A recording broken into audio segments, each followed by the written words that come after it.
नमस्कार, न्यूज़ भारत मंच में आपका स्वागत है। मैं हूँ जेपी और आइए देश के तमाम खबरों को एक झलक में जानते हैं।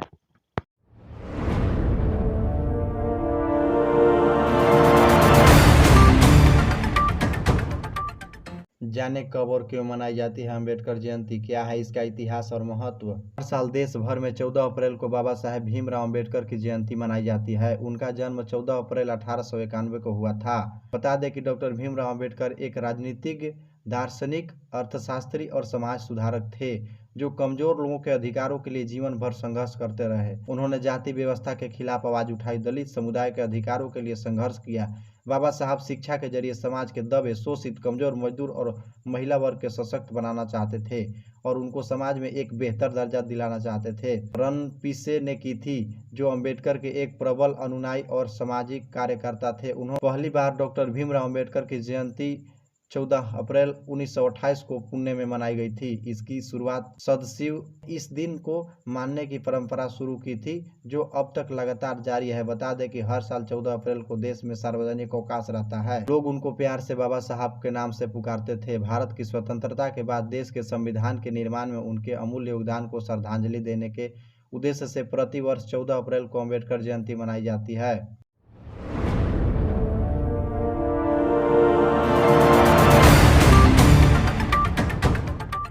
गया में नक्सलियों ने लगाए पोस्टर, दक्षिण बिहार और पश्चिम झारखंड में किया 2 दिन बंद का आह्वान।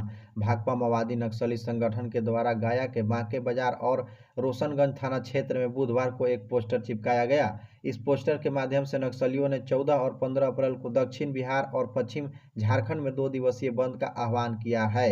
झारखंड के चतरा लावालंग थाना क्षेत्र के जंगली इलाके में 3 अप्रैल को पुलिस मुठभेड़ में मारे गए 5 नक्सलियों के विरोध में बंदी की यह बात लिखी गई है। नक्सलियों ने पुलिस मुठभेड़ को फर्जी बताया और पोस्टर के माध्यम से बदला लेने की धमकी दी है। बांके बाजार के डुमरवा मोड़ और रोशनगंज थाना क्षेत्र के बालासोत गांव में बुधवार सुबह नक्सली पोस्टर देखे गए। इसकी सूचना पूरे क्षेत्र में फैल गई। बिहार झारखंड रीजनल कमेटी भाकपा माओवादी के द्वारा नक्सली पोस्टर चिपकाया गया। नक्सलियों ने पोस्टर के माध्यम से कहा है कि पुलिस ने फर्जी मुठभेड़ में साथियों की हत्या कर दी है। फर्जी मुठभेड़ में 5 माओवादी नेताओं की हत्या को लेकर 14-15 अप्रैल को बंदी को आम जनता सफल करें। इधर रोशनगंज के थाना अध्यक्ष सुनील कुमार ने बताया कि बंदी को लेकर नक्सलियों द्वारा चिपकाए गए पोस्टरों को जब्त कर लिया गया है। पोस्टर की जांच की जा रही है।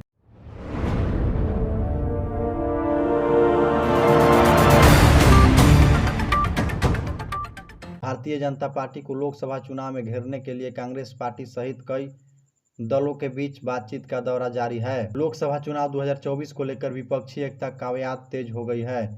नीतीश कुमार के साथ बुधवार को कांग्रेस नेताओं की मुलाकात के बाद गुरुवार शाम शरद पवार ने कांग्रेस अध्यक्ष मल्लिकार्जुन खड़गे और राहुल गांधी से मुलाकात की।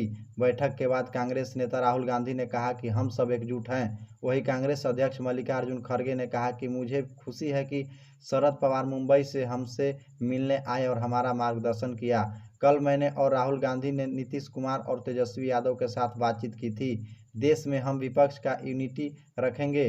उन्होंने कहा कि देश और लोकतंत्र को बचाने के लिए हम एक होकर लड़ने के लिए तैयार हो रहे हैं। एनसीपी नेता शरद पवार ने कहा कि मैं चाहता हूं ममता बनर्जी और अरविंद केजरीवाल से भी बात होनी चाहिए। हमें उनके पास जाकर बात करना चाहिए। हम विपक्ष को एकजुट करने के लिए सबको साथ लेकर जाने हम सब एकजुट। विपक्षी एकता पर राहुल गांधी, मल्लिकार्जुन खड़गे और शरद पवार का मुलाकात। दलों के बीच बातचीत का दौरा जारी है।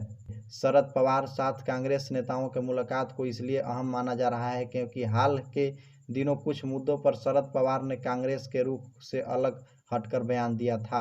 शरद पवार विपक्ष के सबसे अनुभवी नेता माने जाते हैं और 48 लोकसभा सीटों वाली महाराष्ट्र में वो कांग्रेस, एनसीपी और उद्धव ठाकरे की पार्टी के गठबंधन की प्रमुख कड़ी रहे हैं।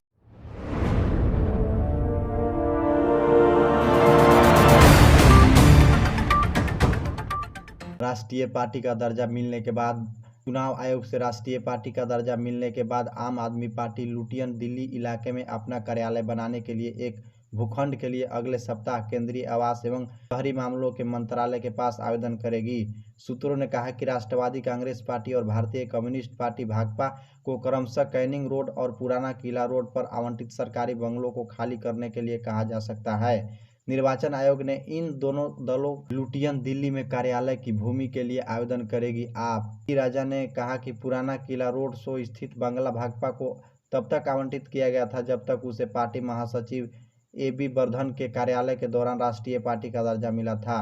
राजा फिलहाल वल्लभ भाई पटेल हाउस में रहते हैं। राष्ट्रीय दलों में मान्यता खत्म कर दी गई थी।